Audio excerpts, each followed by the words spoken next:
Hello YouTubers. I haven't posted a video in a while, so I figured I'd do one real quick.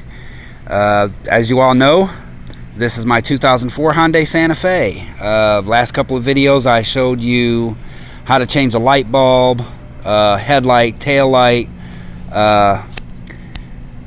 doing an oil change, cleaning up an oil spill, which is what I had.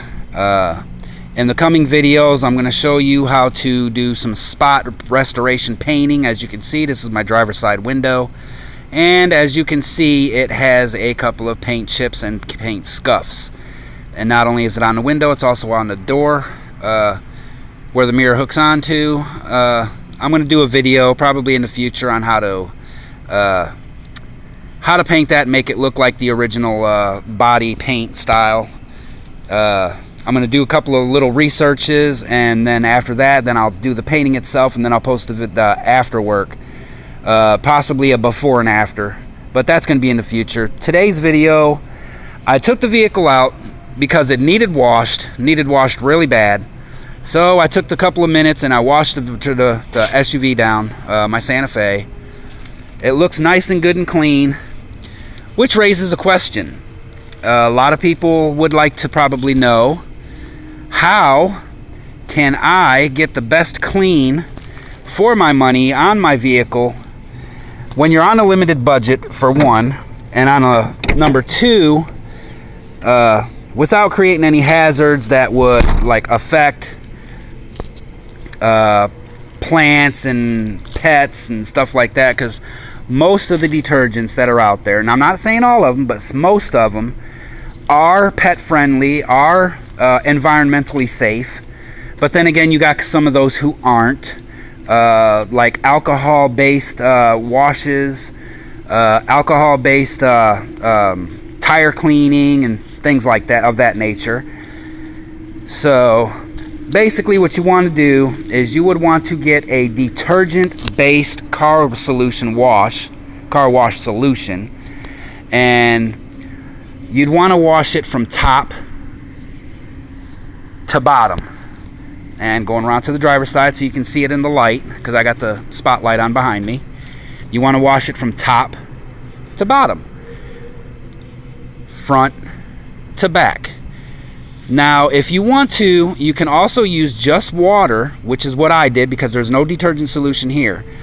But if you're gonna do that, do not, and I repeat, do not wash the wheel wells and the rims, because the wheel wells and the rims contain brake dust from the brakes and the rotors that could actually get onto your washcloth and actually scrape your paint job. So what you want to do is you want to use a separate cleaner for your tires and then a separate cleaner to actually wash the car with. This is highly suggested so that you can keep your paint in as best original condition as possible.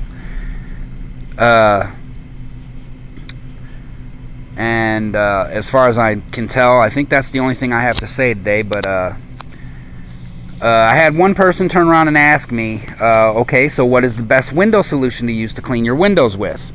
That would actually vary from choice to choice, because you can use regular Windex.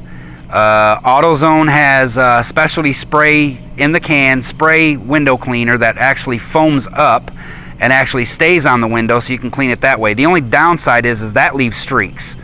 Windex also leaves streaks if it's not used properly. So when you wash your vehicle, make sure your vehicle is completely dried. Windows and what you plan on using for the Windex cleaner with. Windows, make sure they're all dry. Vents, make sure they're dry. Mirrors, make sure they're dry. So on and so forth. For cleaning up the dash, you can use like detergent water. You can use there's also Armor All. You can use that. My car has cloth interior. For doing leather, you'd want to use a leather based cleaning solution. AutoZone has that. I mean, AutoZone pretty much has anything for everything that you need. They even have Tire Shine too. Tire Shine's actually a really good thing to use. It keeps your tires black, makes your tires have that wet tire look for you know, so many miles or so many days, so many weeks, whatever you want to call it. And you can also use that for the trim if you want, but you got to be careful, because once again, you know, some of the stuff may not be environmentally and pet friendly, so you have to watch out how you do it and what you use it on. That's pretty much it for this video. Last time I did a walk around in my vehicle. I also showed you how to do the oil change on it, cleaning up an oil spill, changing headlights and tail lights, changing the bulbs on the shifter level. I showed you my tools, showed you some secondary tools that you can use. In the future coming videos, I'm going to show you how to actually, you know, resurface this and resand it, repaint it to make it look like the original mirror. That can be done. It just takes a little while to do. Like I said, you know, I'm no pro at it, so it's mostly trial and error for me, because this is my everyday car. I use it quite often. It's got almost 192,000 miles on it now. And it's still in good condition, still runs and drives really good. You know, burns a little bit of oil like most old cars do with a lot of miles. It's just a really well-used car. Rotating tires, I'll give you a little quick pointers on that. You'd want to rotate it from front to back, back to front, every 6,000 miles. There used to be a X pattern where you'd put the left front on the right rear on the right front. That's called the X pattern. So you would do that. Left front goes on the right rear, left rear would go on the right front on the other side. That's called the X pattern. I don't know if it's still used to this day. Back when I worked at the Saturn dealership eons ago, they did that. Saturn has since ceased productions and ceased businesses, but you still do see, you know, Saturns out there.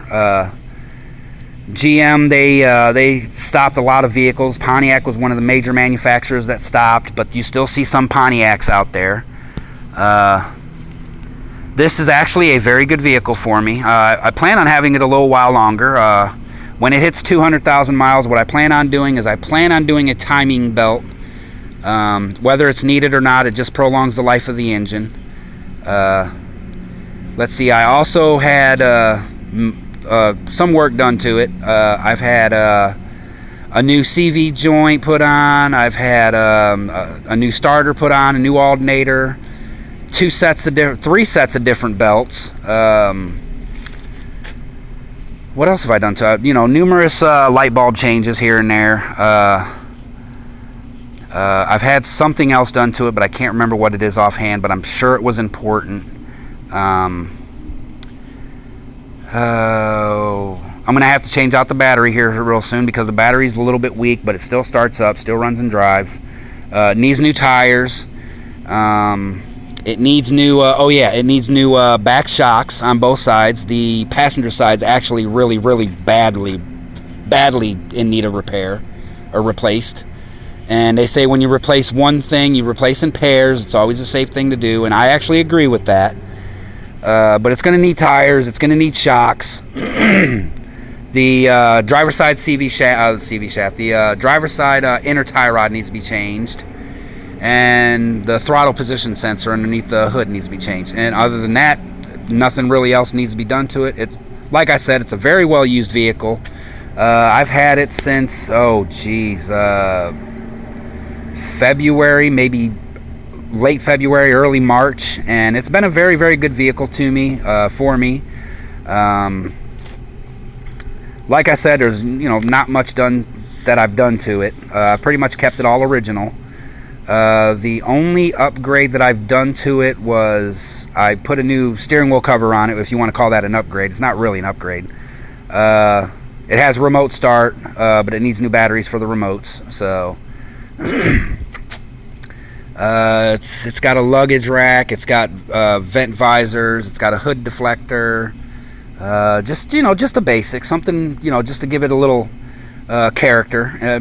Character's good. What else can I do? I don't have very much time left on this video. I have yet to change the headlight bulbs. They're still good, so, well, the headlight covers themselves, the lenses, they actually need to be cleaned. They're a little bit hazed up. Maybe I can make a video on that sometime in the future. I don't know yet. Probably. That's pretty much it. That's parking pass for the hotel, the apartment that I live in. This is a West Virginia vehicle, so it's got a West Virginia state inspection, which actually has expired. But I have Ohio tags on it, so I'm not really worried about that sticker. Actually, I do have to get that sticker off sooner or later, so at least I ain't been pulled over yet, you know, knock on wood. And I think that's it. Everything that I have in the back is stuff that I've made in previous videos, so I guess that'll be it for this one. And again, I'd like to congratulate my son Adrian on his engagement to his future wife, and I can't wait to see him get married. It's going to be a very big thing for me in my life. And until I post another video, stay fun, be safe, and keep getting greasy and turning those wrenches. Until then, have a good day.